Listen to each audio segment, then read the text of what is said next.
Hello my dear students, welcome back to my class where every learning is enjoyable. और आज हम पढ़ेंगे Gauss के दो और अनुप्रयोग। यानी पिछली क्लास में हमने जो है वो दो अनुप्रयोग के बारे में पढ़ लिया था और आज हम जो है उसके आगे दो और अनुप्रयोग को पढ़ेंगे। तो पिछली क्लास हमने जो है वो दो अनुप्रयोग में से पहला पढ़ा था अनंत रेखी के आवेशित तार के कारण विद्युत क्षेत्र की तीव्रता, और दूसरा पढ़ा था हमने किसी अचालक पट्टिका के कारण विद्युत क्षेत्र की तीव्रता। और आज हम पढ़ेंगे किसी समरूप आवेशित अपरिमित चालक पट्टिका के कारण विद्युत क्षेत्र की तीव्रता। ठीक है, आज हम पढ़ेंगे चालक पट्टिका के कारण। पिछली क्लास में हमने पढ़ा था अचालक पट्टिका के कारण। सो अब दोनों के बीच में डिफरेंस क्या है, अचालक पट्टिका और चालक पट्टिका में क्या फर्क है जो हम आवेश को जो वितरित करते हैं। तो सुनना, तो आप सुनिए इसको कि इनके बीच में मेजर जो डिफरेंस है जब हम चार्ज को डिस्ट्रीब्यूट करते हैं, जब हम चार्ज को बांटते हैं, तो जो अचालक पट्टिका थी उसमें क्या था कि उसके पूरे ही आयतन के अंदर जो है वो चार्ज डिस्ट्रीब्यूट होता था, पूरा ही जो है वो वितरित होता था उसके आयतन के अंदर। बट अगर मैं बात करूं चालक पट्टिका के, तो सिर्फ इसके सरफेस पे, यानी सिर्फ इसके पृष्ठ पे, यानी जैसे कि मेरे पास में ये पट्टिका है चालक पट्टिका, तो इसके एक तो इस सरफेस पे और एक पीछे वाले सरफेस पे, ओनली फॉर सिर्फ पृष्ठ पे ही जो है आवेश क्या होता है, वितरित होता है। क्लियर? सो ये डाउट आपका क्लियर हो चुका होगा। नाउ तो मैंने क्या किया कि ये मेरे पास में एक पट्टिका है, इसके इस सरफेस पे मैंने क्या किया, चार्ज डिस्ट्रीब्यूट कर रखा है और इसके पीछे भी चार्ज है वो डिस्ट्रीब्यूट हुआ। तो यानी कि जब मैं किसी चालक पट्टिका को आवेशित करता हूं तो उसका जो चार्ज है वो उसके कहां आ जाता है, पृष्ठ पे आ जाता है। ठीक है, सो ये है बेसिकली। तो माना चालक पट्टिका पर पृष्ठ आवेश घनत्व क्या है, सिग्मा। तो इस पे जो पृष्ठ आवेश घनत्व है वो क्या है, सिग्मा। चालक पट्टिका से r दूरी पर स्थित, चालक पट्टिका से r दूरी पर स्थित किसी बिंदु P पर विद्युत क्षेत्र की तीव्रता ज्ञात करनी है। ये मेरे पास में कोई एक पॉइंट है P, यहाँ पे मुझे क्या करनी है, विद्युत क्षेत्र की तीव्रता ज्ञात करनी है इस पॉइंट पर। क्लियर? तो इसके लिए मुझे क्या करना पड़ेगा, एक बंद गाउसी पृष्ठ बनाना पड़ेगा। ठीक है, तो आप सपोज मानिए ये मेरे पास में पट्टिका है, तो मैंने क्या किया, एक r डिस्टेंस पे यहाँ पॉइंट लिया और एक r डिस्टेंस पे यहाँ पॉइंट लिया। तो अब देखो इसको जब मैंने इसको क्लोज कर, दोनों लाइन से अगर मैं इसको बंद कर दिया और यहाँ पे मैंने एक वृत्त से या सर्कुलर, जिसको हम बोलते हैं वर्ताकार पृष्ठ से बंद कर दिया, इस तरह भी मैंने क्या किया, वर्ताकार पृष्ठ से बंद कर दिया। तो जो एक क्लोज जो यहाँ पे पृष्ठ या सरफेस जो बना है वो कौन सा बना है, बेलनाकार पृष्ठ बना है ये। अब आपको इसको मैं थोड़ा सा अच्छे से समझाता हूं। ठीक है, कि यहाँ पे जो है वो मैंने इसके पीछे क्यों नहीं बनाया ऐसा। तो ध्यान सुनो, जैसे कि देखो ये मेरे पास में एक पट्टिका है, चालक पट्टिका मानो, तो इसके इस सरफेस पे चार्ज है और पीछे वाले सरफेस पे चार्ज है। इसके अंदर की बात करें, इस पट्टिका के अंदर तो कोई चार्ज नहीं है, ये ध्यान रखना। आगे बात समझ में, इसीलिए जो है वो मैंने पीछे की ओर नहीं बनाया। अगर मैं पीछे बात करता तो सिर्फ पीछे के लिए बात करता, इस तरफ बात करो तो सिर्फ मैं इसी तरफ बात करता हूँ। लेकिन जब हमने अचालक पट्टिका पढ़ा था तो हमने जो है वो एक पॉइंट यहाँ पे भी लिया था और पीछे भी लिया था, इस चीज का ध्यान रखना। क्लियर? सो मैं यही बता रहा था कि इसके लिए जो तीन मेरे पास में पृष्ठ आए हैं, क्योंकि देखो एक तो मेरे पास ये वर्ताकार पृष्ठ है, एक ये पृष्ठ है और एक ये कौन सा है, वक्र पृष्ठ है। तो तीनों के कारण जो फ्लक्स निकलेगा वही तो मेरे पास में क्या होगा, टोटल फ्लक्स होगा। उसी से हम क्या कैलकुलेट करेंगे, इलेक्ट्रिक फील्ड कैलकुलेट करेंगे, यानी विद्युत क्षेत्र हम जो है वो ज्ञात करेंगे। सो देखिए, अब अगर इस पे पृष्ठ आवेश घनत्व सिग्मा है तो फॉर्मूला क्या होगा, sigma is equal to q upon A. एकांक क्षेत्रफल में उपस्थित आवेश को हम क्या बोलते हैं, पृष्ठ आवेश घनत्व। और यहां से अगर मैं क्यू की वैल्यू निकालूं तो वो क्या आएगी, सिग्मा इंटू ए, यही तो आएगा। क्लियर? अब बात करते हैं इसके कितने पृष्ठ है। तो पृष्ठ देख लो, इसके तीन पृष्ठ है, एक तो ये S1, ये S2 और ये S3। ये मेरे पास में कितने, तीन पृष्ठ है। क्लियर? तो ये मेरे पास में तीन पृष्ठ, तीनों से जाने वाला फ्लक्स का सम मेरे पास में क्या होगा, टोटल फ्लक्स होगा। तो अब मैं यहाँ पे गाउस के नियम को जो है अप्लाई कर रहा हूं। तो गाउस के नियम द्वारा, गाउस के नियम द्वारा, तो देखो गाउस का नियम क्या था कि किसी बंद पृष्ठ से निकलने वाला कुल फ्लक्स किसके इक्वल होता है, Q अपॉन एप्सिलॉन नॉट के इक्वल होता है। यही था गाउस का नियम। ठीक, अब बात करते हैं यहाँ पर टोटल फ्लक्स। तो टोटल फ्लक्स अगर तीनों ही सरफेस से जाने वाले फ्लक्स के क्या होगा, इक्वल होगा। तो ये मेरे पास होगा E dot D A S2 E dot D A plus S3 E dot D A is equal to, Q की वैल्यू रख लेता हूं sigma into A, sigma into A divided by epsilon naught. ठीक है, अब S1 की बात करते हैं तो S1 देखो कहां है, पृष्ठ के अंदर है। ये ध्यान रखना, ये वाला जो एरिया है, ये वाला जो सरफेस है वो कहां है, इसके अंदर है। तो इसका मतलब अंदर है तो चार्ज नहीं है, तो चार्ज नहीं है, इलेक्ट्रिक फील्ड क्या होगा यहाँ पे, जीरो होगा। ये ध्यान रखना, मतलब कि जो S1 है ना, वो जैसे कि मेरे पास में पट्टी का इसके अंदर वाली साइड में है, ठीक है ना। तो अब बात करते हैं S2 की। तो देखो यहाँ पे इलेक्ट्रिक फील्ड की डायरेक्शन तो यही होगी, ये इलेक्ट्रिक फील्ड की डायरेक्शन, क्लियर। अब बात करते हैं इस सरफेस के एरिया की डायरेक्शन क्या होगी। तो इस सरफेस के एरिया की डायरेक्शन इस तरफ होगी, तो ये होगा मेरे पास में क्या है, डीए की डायरेक्शन, क्लियर है, ये डीए की डायरेक्शन। तो देखो यहाँ पे थीटा कितना हुआ, 0 डिग्री। इस सरफेस की बात करते हैं तो इसका जो एरिया की डायरेक्शन होगी वो होगी इसके परपेंडिकुलर, यानी लंबवत बाहर की ओर, तो ये डीए की डायरेक्शन। और इलेक्ट्रिक फील्ड इधर है, ये इलेक्ट्रिक फील्ड, तो इसके बीच में एंगल कितना होगा, 90 डिग्री, क्लियर है यहां तक। सो अब इसको, तो ये तो वैल्यू क्या होगी मेरे पास में 0, इसको मैं लिखूंगा E D A cos 0 plus E D A cos 90 is equal to sigma A upon epsilon naught, यही तो होगा, क्लियर है। अब देखो cos 0 की वैल्यू 1 होती है और cos 90 की वैल्यू 0 होती है, तो ये तो वैल्यू होगी मेरे पास पूरी 0। e को बाहर ले लेता हूं, e कांस्टेंट है, इंटीग्रेशन होगा किसका, dA का, और वो भी कौन है, सरफेस 2 का, ठीक है। तो ये हो जाएगा मेरे पास में सिग्मा ए एप्सिलॉन नॉट। तो देखो dA का इंटीग्रेशन क्या होगा, a, और ये sigma A upon epsilon naught. So देखो ये a से a कैंसिल आउट हो जाएगा और e की वैल्यू जो निकल के आएगी वो आएगी मेरे पास में सिग्मा अपॉन एप्सिलॉन नॉट। ये है आपके पास में विद्युत क्षेत्र का फॉर्मूला, किसके कारण, चालक पट्टिका के कारण, क्लियर। अब काफी अच्छा रिजल्ट है। अब मैं बताता हूं आपको, जो हमने पिछली क्लास में पढ़ा था अचालक परत के कारण, तो वहां पे फॉर्मूला क्या निकल के आया था, E is equal to sigma upon 2 epsilon naught, यही तो आएगा। तो देखो कितना याद, मतलब इनको याद रखना कितना इजी है। अचालक के कारण सिग्मा अपॉन 2 एप्सिलॉन नॉट, चालक के कारण sigma by epsilon not, clear है। तो कंफ्यूज मत होना, ठीक है। ये हम डायरेक्ट फॉर्मूला यूज करेंगे, डायरेक्ट याद रखेंगे इसको कब, जब हम न्यूमेरिकल सॉल्व करेंगे। तो न्यूमेरिकल की थोड़ी पूरी डेरिवेशन करेंगे, तो याद रखना sigma by epsilon not, clear. अब बात करते हैं कि क्या ये विद्युत क्षेत्र दूरी पर निर्भर कर रहा है। तो यहाँ पर अपन ग्राफ भी बना लेते हैं, E और R के बीच में ग्राफ बना लेते हैं, इस तरफ R ले लेते हैं, इस तरफ E ले लेते हैं। तो पहली बात तो देखो R तो है नहीं फॉर्मूले में, तो R की वैल्यू कुछ भी होगी तो इलेक्ट्रिक फील्ड सभी जगह क्या होगा, सेम ही होगा। चाहे मैं यहाँ पॉइंट लू, यहाँ लू, यहाँ लू, इसके पास में लू, तो कोई दिक्कत नहीं है, सभी पे क्या आएगा, कांस्टेंट आएगा, हर जगह इलेक्ट्रिक फील्ड सेम होगा, क्लियर है यहां तक। सो ये था मेरे पास में E और R के बीच में ग्राफ, ठीक, मतलब विद्युत क्षेत्र का रेखा, सॉरी विद्युत क्षेत्र का दूरी के साथ में ग्राफ, क्लियर। अब एक एग्जांपल करते हैं। एक अपरिमित चालक पट्टिका पर पृष्ठ आवेश घनत्व 4 माइक्रोकूलम पर मीटर स्क्वायर। तो पृष्ठ आवेश घनत्व 4 माइक्रोकूलम, तो माइक्रोकूलम को चेंज कर देता हूं कूलम में, तो ये हो जाएगा 10 की power -6 coulomb per metre square. पट्टिका के निकट एक आवेश रखा गया है, तो आवेश यानी Q की वैल्यू, अब साइन मत लेना आप, ठीक है, चिन्ह मत लेना, हम क्या करेंगे इसका सिर्फ और सिर्फ परिमाण लेंगे। सो 2 माइक्रोकूलम, सो 2 इंटू 10 की पावर -6 कूलम।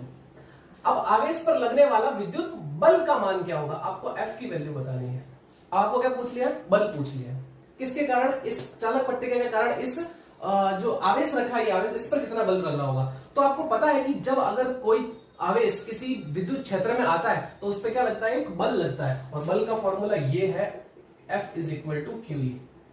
बोलो यहां तक समझ में आया, ये तो है QE, ठीक। ये हमने फर्स्ट चैप्टर में निकाला था, विद्युत क्षेत्र की तीव्रता का formula E is equal to F upon Q। तो Q को उधर शिफ्ट करोगे तो फोर्स आ जाएगा, F is equal to QE। अब यहाँ पे E की वैल्यू क्या होगी, तो E की वैल्यू यही तो होगी सिग्मा बाई एप्सिलॉन नॉट। क्यों, क्योंकि आपको क्या दे रखा है यहाँ पे, चालक पट्टिका, अपरिमित चालक पट्टिका। तो इसका मतलब यहाँ पे जो E की वैल्यू लिखेंगे वो क्या लिखेंगे, यही तो लिखेंगे। तो ये हो जाएगा मेरे पास में F is equal to Q sigma upon epsilon naught. अब वैल्यू रख लेते हैं सभी, तो Q की वैल्यू रख लेते हैं 2 इंटू 10 की पावर -6, सिग्मा की वैल्यू रख लेते हैं 4 इंटू 10 की पावर -6 डिवाइडेड बाई 8.85 इंटू 10 की पावर -12। तो ये मेरे पास में एप्सिलॉन नॉट की वैल्यू। तो देखो ये 10 की पावर -6, 10 की पावर -6, तो ये हो जाएगा 10 की पावर 12। तो ये 10 की पावर 12 से ये 10 की पावर 12 कट जाएगा। 4 को 2 से मल्टीप्लाई करेंगे तो ये आएगा मेरे पास में 8 अपॉन 8.85। तो जब इसको आप सॉल्व करोगे तो F की वैल्यू आएगी 0.903 न्यूटन। तो आई होप आपको ये एग्जांपल अच्छे से समझ में आ गया होगा, और ये डेरिवेशन भी जो है वो आपको अच्छे से समझ में आ गया। फिर भी आपको दिक्कत हो तो मुझे कमेंट करके जरूर बताना। तो फटाफट इसका स्क्रीनशॉट लीजिए, फिर हम जो है वो नेक्स्ट डेरिवेशन को करते हैं। तो चलिए स्टूडेंट्स, अब हम गाउस का फोर्थ अनुप्रयोग जो है मेरे पास में, या फोर्थ एप्लीकेशन जो है वो ये है कि समरूप आवेशित गोलीय कोष के कारण विद्युत क्षेत्र की तीव्रता क्या होती है। तो मैंने क्या किया, ये मैंने एक गोलीय कोष ले लिया, ठीक है, इसको मैंने क्या किया है, आवेशित कर दिया है, ठीक।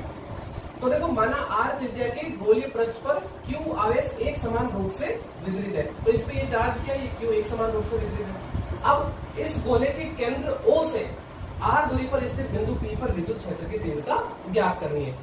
तो अब ये बिंदु जो है वो, इसके लिए जो तीन पोजीशन हो सकती है, या तो ये बिंदु इस गोले के बाहर हो सकता है, या ये बिंदु इस गोले के पृष्ठ पर हो सकता है, या ये बिंदु गोले के अंदर हो सकता है। तो इसका मतलब तीन पॉसिबल जो है कंडीशन बनती है, और हमें तीनों के लिए क्या करना पड़ेगा, विद्युत क्षेत्र का फॉर्मूला निकालना पड़ेगा।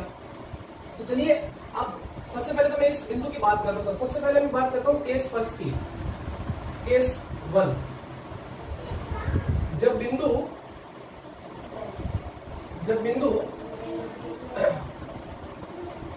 गोलीय कोष के बाहर स्थित हो,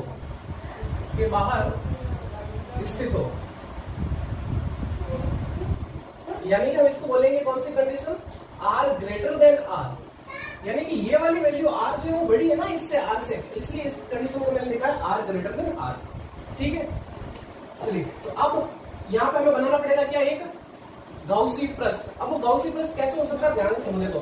क्या ये पॉइंट यहाँ है, तो ये पॉइंट यहाँ पे भी हो सकता है ना, उतनी दूरी पे, यहाँ हो सकता है, यहाँ हो सकता है, यहाँ हो सकता है, यहाँ हो सकता है, कहीं पे भी हो सकता है ना, इतनी ही दूरी पे। तो इसका मतलब जो गोलीय या जो गाउसी पृष्ठ बनेगा, वो क्या बनेगा, गोलाकार बनेगा।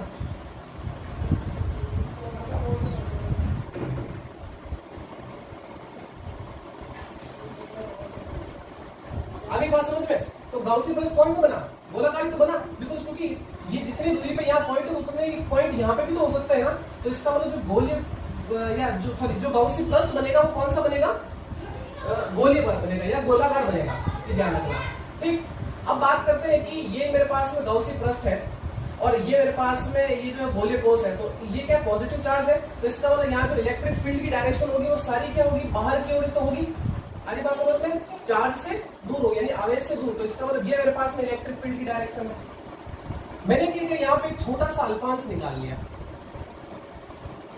अगर मुझे इस पूरे ही बंद पृष्ठ से अगर कुल फ्लक्स चाहिए तो मैं क्या करूँ, इसके लिए मैं क्या करूंगा, छोटे छोटे अल्पांश काट दूंगा और उन छोटे छोटे अल्पांश से निकलने वाला फ्लक्स तो संतुलन कर दूंगा, सम कर दूंगा, तो मेरे पास में क्या आ जाएगा, टोटल फ्लक्स आ जाएगा। इसके मैं क्या करूंगा, उसका इंटीग्रेशन कर दूंगा।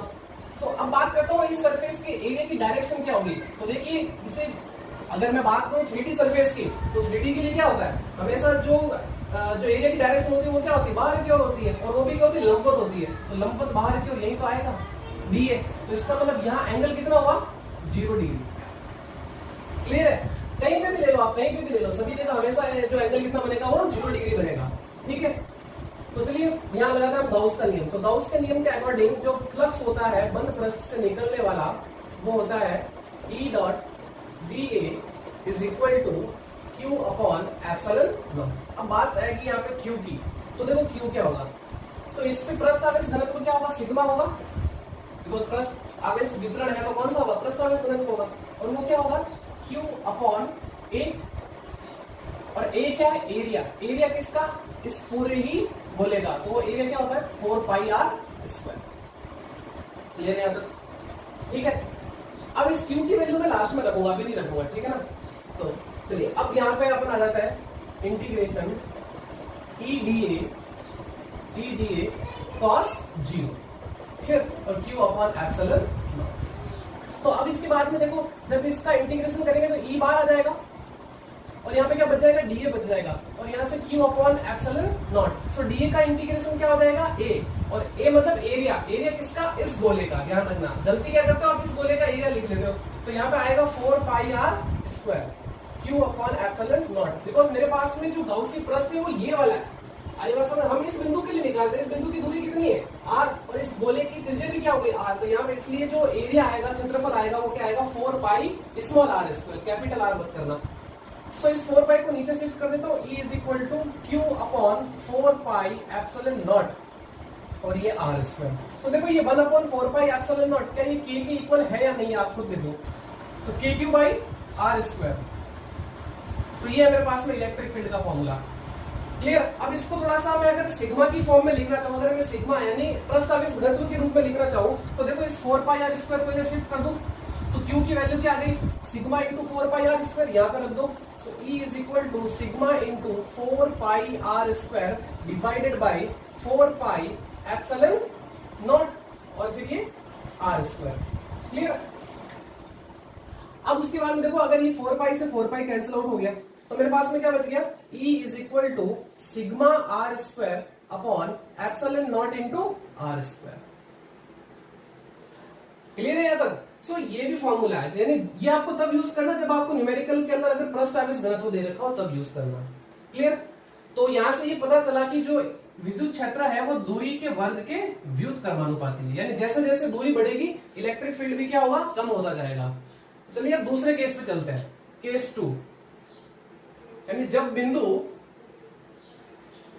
बिंदु गोलीय पृष्ठ पर हो, जब बिंदु गोलीय पृष्ठ पर हो, तो इसका मतलब क्या हुआ, R is equal to R, यानी कि ये बिंदु कहां आ गया, यहां पे इसके पृष्ठ पे आ गया, तो इसका मतलब ये डिस्टेंस क्या हो गई, इसके बराबर ही तो हो गई। आ रही बात समझ में। तो इसका मतलब तो फॉर्मूले में भी कुछ चेंजेस नहीं आएगा। आ रही बात समझ में। फॉर्मूले में क्या, इसको मैं लिख लेता हूं, ई आउट कर देता हूं, है ना, आउटसाइड। ठीक है, ये कौन सा है, आउटसाइड है, ध्यान रखना। और ये किस पे है, पृष्ठ पे, तो इसका मतलब सरफेस। तो ये मेरे पास में क्या होगा, K Q by R square, because R की जगह कुछ नहीं करना, आपको कैपिटल आर रख देना है, फॉर्मूला सेम रहेगा। क्लियर है, फॉर्मूला सेम रहेगा, के क्यू बाई आर स्क्वायर। ठीक है, तो यहाँ पे क्या आ गया, ये इसकी जगह आर लिख लिया। अब इसमें क्या होगा, देखो इसमें भी एक बार चेंज कर लेते हैं। तो देखो sigma R square upon epsilon naught, और r इक्वल टू आर है, तो ये भी क्या हो जाएगा, आर स्क्वायर हो जाएगा। तो ये आर स्क्वायर से आर स्क्वायर कट जाएगा, तो यहां से E इक्वल टू क्या हो गया, sigma upon epsilon not. Clear है। तो ये किस पे, सरफेस पे, यानी पृष्ठ पर है। नाउ तीसरा केस 3, जब बिंदु गोलीय पृष्ठ के अंदर स्थित हो, यानी कि यहां से R लेस देन R, यानी कि ये बिंदु अब कहां आ चुका है, इसके अंदर आ चुका है। तो देखो डायग्राम कुछ इसी तरीके से तो बनेगा। ये तो मेरे पास में कैपिटल R का गोलीय कोश है, मतलब ये क्या बोलते हैं, कैपिटल R की जगह गोलीय कोश है, और ये बिंदु अगर यहां आ गया है अंदर, ये डिस्टेंस R है, तो इसका मतलब ये गाउसी पृष्ठ बनेगा इसका, ये वाला। अब मुझे ये बताओ, और अगर ये क्या आवेशित है, ये आवेशित है, क्लियर। तो मुझे ये बताइए, किसी भी चालक के अंदर क्या कोई चार्ज होता है क्या, नहीं होता है। अगर नहीं है तो इलेक्ट्रिक फील्ड भी क्या होगा, 0 होगा। तो सीधा यहाँ पे इसका आंसर क्या आएगा। कारण क्या है इसका, क्योंकि चालक के अंदर विद्युत क्षेत्र उपस्थित नहीं होता है, इसलिए यहाँ पे क्या आएगा, इलेक्ट्रिक फील्ड 0 आएगा। तो फटाफट इसका स्क्रीनशॉट लीजिए, फिर हम जो है वो आगे बढ़ते हैं इससे। तो इसके बाद हम जो है वो एक तो इसका ग्राफ बनाएंगे। ग्राफ क्या है, इलेक्ट्रिक फील्ड और दूरी, या मतलब डिस्टेंस का, विद्युत क्षेत्र और दूरी के बीच में ग्राफ क्या वो बनाएंगे, और फिर हम इसके बाद में एक एग्जांपल लेंगे, फिर अपना लेक्चर जो है खत्म करेंगे। तो स्टूडेंट चलिए अब हम जो है वो इस ग्राफ को समझते हैं कि समरूप आवेशित गोलीय कोश के कारण जो विद्युत क्षेत्र की तीव्रता और दूरी के मध्य जो ग्राफ होता है वो क्या होता है। तो ध्यान से देखना, ये एक गोला है, ठीक है ना, कौन सा, आवेशित। तो देखिए ये मैं थोड़ा सा ग्राफ इसको थोड़ा सिस्टमैटिक बनाया है। तो देखिए ये वाला जो पोर्शन है, ये जो लाइन है, इसके इस तरफ क्या होगा, r ग्रेटर देन r होगा, बिकॉज ये तो है, देखो फॉर्मूला जो आउटसाइड फॉर्मूला आया था वो क्या आया था, E is equal to K Q by R square. r equal to r मतलब कहां पे, बिल्कुल यहीं पे सरफेस पे, ये वाला। अगर मैं इस डिस्टेंस की बात करूंगा तो r इक्वल टू r की बात करूंगा, तो ये फॉर्मूला मेरे पास में क्या है, के क्यू बाई आर स्क्वायर। और इनसाइड बात के पॉइंट अगर आ जाएगा तो क्या आ जाएगा, मेरे पास में इलेक्ट्रिक फील्ड 0 होगा।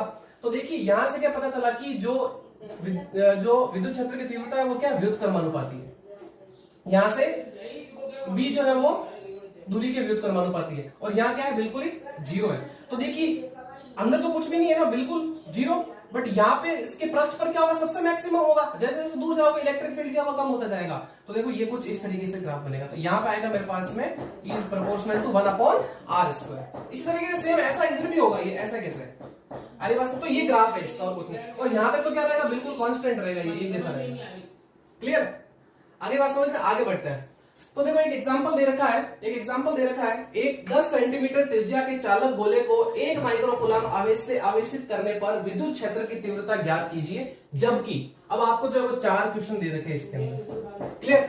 सबसे पहले पूछा है कि गोले के केंद्र पर, अब आ जाओ आप गोले के केंद्र पर, तो गोले के केंद्र पर आ गए तो इसका मतलब फर्स्ट आर की वैल्यू क्या हो गई, आर इज इक्वल टू 0, तो विद्युत क्षेत्र क्या हुआ, 0 ही तो हुआ, मतलब ये बिंदु कहां आ गया, इस गोले के अंदर आ गया ना, तो अंदर कोई भी बिंदु हो, कहीं पे भी हो, हमेशा विद्युत क्षेत्र क्या होगा, 0 होगा, तो यहाँ पे तो वैल्यू क्या आ गई, 0। सेकंड पे आ जाता है, तो सेकंड के लिए देखो गोले के केंद्र से 5 सेंटीमीटर दूर, अब मुझे बताओ त्रिज्या अगर इसकी 10 सेंटीमीटर है और 5 सेंटीमीटर पे पूछ रहा है, तो बिंदु अंदर आएगा या बाहर आएगा या पृष्ठ पे आएगा, ऑब्वियसली अंदर आएगा, तो अंदर आएगा तो r is equal to 5 centimetre, चूंकि बिंदु गोले के अंदर है, इसलिए E इज इक्वल टू क्या होगा, 0 होगा। अगली बात समझ में ना, अब थर्ड पे आ जाता है, तो देखो थर्ड क्या है, गोले के केंद्र से 10 सेंटीमीटर दूर, अब कितने सेंटीमीटर की त्रिज्या का गोला है, 10 सेंटीमीटर, और कहां पूछा है, 10 सेंटीमीटर, तो क्या ये बिंदु पृष्ठ पे आ गया, तो पृष्ठ के लिए फॉर्मूला लगा लो, E is equal to K Q by R square, तो E इज इक्वल टू के की वैल्यू हमें पता है 9 इंटू 10 की पावर 9 मल्टीप्लाई क्यू, और क्यू की वैल्यू ये रही आपके पास है 1 माइक्रोकूलम, तो 1 माइक्रोकूलम को चेंज कर देंगे कूलम में 10 की पावर -6।